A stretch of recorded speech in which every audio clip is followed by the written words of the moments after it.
He does not remember the exact moment the boat broke apart, only the sound, wood snapping under a wall of water, the roar of wind, and then silence broken only by his own breathing. When he opens his eyes again, the sea is calmer, and a strip of dark rock and pale sand cuts the horizon. The small fishing boat is gone. He clings to a broken plank and lets the current push him toward the island, every movement heavy, the salt burning his eyes and lips. By the time he crawls onto the shore, his legs tremble so much that he can barely stand. He has no fresh water, no supplies beyond what might have washed in with him, and the sun is already climbing. The first hours are spent just breathing and noticing. The island is small, ringed by sharp volcanic rock and short stretches of sand. Inland, low scrub and some twisted, salt-battered trees mark the edge of a thin coastal thicket. There is no sign of streams, no sound of running water, only the steady crash of waves. Above, heavy clouds move fast, dragged by the trade winds. It looks like a place where storms come often and leave nothing intact. When he tries to speak, his voice is dry. He knows one thing clearly from his life at sea. Without water, he has only a few days. Even exhausted, he forces himself to move. He walks the shoreline at a slow, unsteady pace, scanning for anything useful. He finds a cracked plastic jerry can, empty and rinsed by the ocean, then a length of nylon rope and a broken wooden crate tangled in seaweed. Each piece is dragged to a spot above the high tide line, marked by a bed of dry driftwood. This becomes his initial base, not because it is safe, but because it is the first flat patch of ground that feels slightly out of the sea's reach. Shelter must come next. The wind is constant, hot during the day and sharp in the evening. He chooses a slight rise behind a line of low rocks that guard against the direct spray of the waves. With the nylon rope, he lashes two longer branches into a simple A-frame and wedges their bases into cracks in the rock. He stretches another branch between them to form a ridgepole, tightening the knots with fingers already swollen from salt. Moving inland, he finds broad, stiff leaves and long grasses toughened by wind, cutting them with a shard of broken plastic. Trip after trip, he carries armfuls back, laying each leaf over the frame like scales, so that rain will run down rather than through. By late afternoon, he has a low, cramped shelter, barely high enough to crawl into, open on one side but shielded from the worst of the wind. Thirst drives his next decisions. There is no obvious freshwater source, and he knows seawater will kill him faster than the thirst itself. The clouds thickening overhead are his only hope. He rinses the jerry can repeatedly in the surf, flushing away any remaining fuel. Near the shelter, he clears a patch of ground and lays out broken plastic fragments, crate planks, and his torn rain jacket as catch surfaces, angling them with small stones so that, if rain falls, the water will run into the jerry can beneath. It is crude, but even a short shower could mean a few vital mouthfuls. As the light fades, the island's other inhabitants emerge. Large coconut crabs, with heavy blue and brown claws, crawl from burrows and cracks, their antennae moving as they test the air. One approaches his pile of salvage. Instinctively, he grabs a length of wood and slams it against the rock beside the creature. The crab snaps its claws, then retreats with surprising speed. He understands immediately. These animals are both a threat and a resource. They can steal food, damage anything soft, even injure him while he sleeps. But they are also meat, if he can catch them without losing a finger. Night on the island changes everything. The wind cools, and the storm that was only a line of dark on the horizon grows into a full wall of cloud. Inside the shelter, he lies curled on the hard ground, listening to the sounds just beyond the thin wall of leaves, the rustle of crabs, the occasional scream of a seabird, the soft thud of something heavy moving through the undergrowth. Without fire, every sound feels closer, every shadow imagined as a threat. Sleep comes only in short bursts, broken by the cold and the nagging pain in his muscles. The storm arrives before sunrise. Wind slams into the island like a physical force, pressing the shelter inward. Rain follows in sudden sheets, loud and relentless, drumming on the leaf roof. Water pours down the catch surfaces, overflowing the jerry can. He scrambles out, pressed low by the wind, to adjust it so the precious flow goes where it should. In seconds, he is soaked, but this water is life. He cups his hands under the runoff and drinks greedily, careful not to swallow the sand and debris washing down with it. The taste is metallic and mixed with leaf tannins, but it is fresh, and he feels his body respond almost immediately. The storm lingers, waves growing larger and more violent. From his shelter, he watches the ocean reach almost to his base camp, lifting driftwood and dragging it away. One particularly large wave breaks higher than the rest, sending a surge of water that floods the shelter entrance with cold, sandy water. For a moment, he fears the entire structure will be stripped away. He braces himself against the frame and waits. When the water recedes, the shelter still stands, though some of the leaf thatch has torn away. When the storm finally weakens, the island looks different.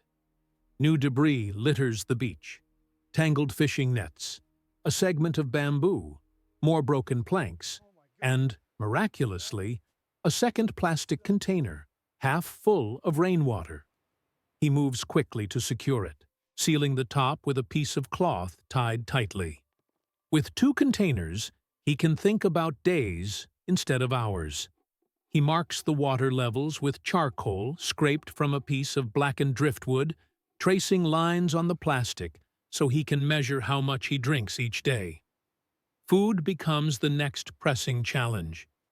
At low tide, he walks carefully along the exposed rock, mindful of slippery algae. In the intertidal pools, he finds small limpets clinging to the stone, barnacles, and small fish trapped until the sea returns. He pries limpets off with a sharp rock, dropping them into a makeshift basket woven from flexible branches. The work is slow, and the yield is small. Back at camp, without fire, he faces a difficult choice. Eat them raw, or wait. Hunger wins.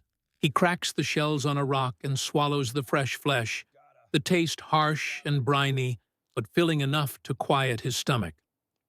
Fire will change everything. He dedicates an entire afternoon to it, searching the drier parts of the island for tinder. Fine, dry fibers, shredded bark, seed fluff. For ignition, he selects a straight, dry stick and a flat piece of softer wood, fashioning a crude spindle and fireboard. Kneeling, he places the spindle into a small notch, braces it between his palms, and begins to spin, pushing downward to create friction. Smoke, when it finally appears, feels almost like a hallucination. He works until his shoulders burn and his hands blister. Only as the light fades does he finally nurse a small glowing coal into a fragile, breathing flame. The first fire is small, more aglow than a blaze, but it is enough. He feeds it slowly with progressively larger sticks. The smoke keeps some insects away and creates a small circle of warmth. For the first time, he can properly cook the shellfish he has gathered, placing them on hot stones near the edge of the fire until their shells open. The cooked meat is firmer, the risk of disease lower. Fire also gives him the ability to signal if any distant ship or plane passes, by adding green branches to produce thicker smoke. With shelter, water collection, and fire in place, he begins to think in terms of routine. Each day becomes a series of tasks, repeated and adjusted. At dawn, he checks the catchment setup and inspects both water containers. Then he walks the shore, scanning for new debris and signs of fish activity in the shallows. Midday is reserved for work close to camp, improving the shelter roof, reinforcing the frame, weaving simple barriers to keep the largest crabs from wandering into his sleeping area.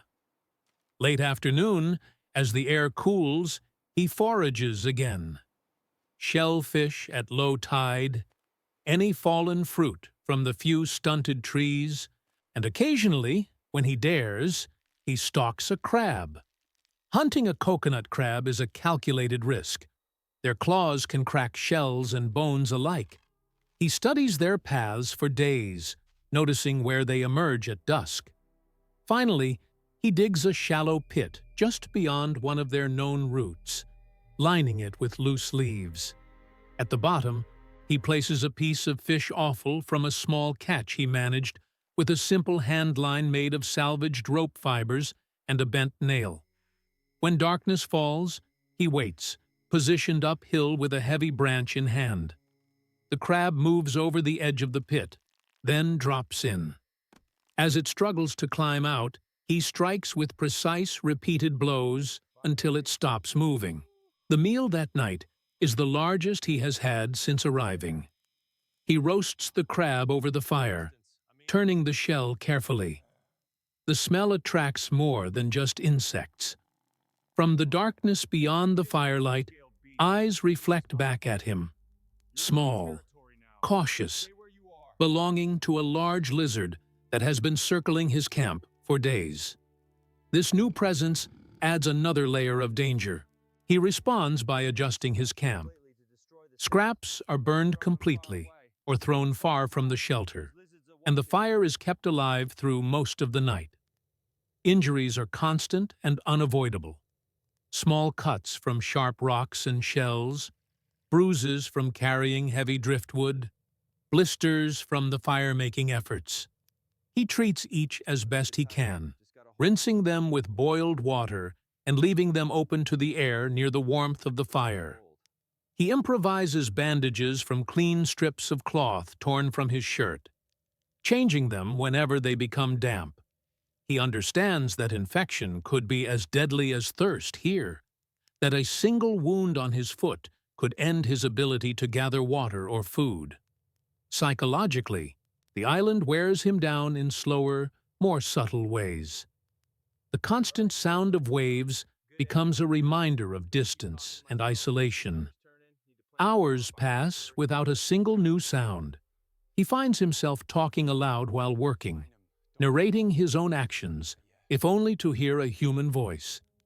At night, the darkness presses close, and the fire becomes a small island within an island. He resists the urge to let panic grow by keeping his routine strict. As long as there are tasks to perform, there is less space for despair. One afternoon, while checking the far side of the island, the sky darkens faster than usual. The wind shifts direction abruptly, and he realizes, too late, that this storm is stronger than the others. He is on the exposed side, far from his shelter, when the first gust nearly knocks him off his feet. The only way back is along a narrow ridge of rock, now becoming slick with rain. A misstep here would mean being smashed against rock or pulled into the churning sea. He moves slowly, planting each foot with care, using his hands to steady himself. A sudden, stronger gust makes him stumble, one foot slipping off the rock.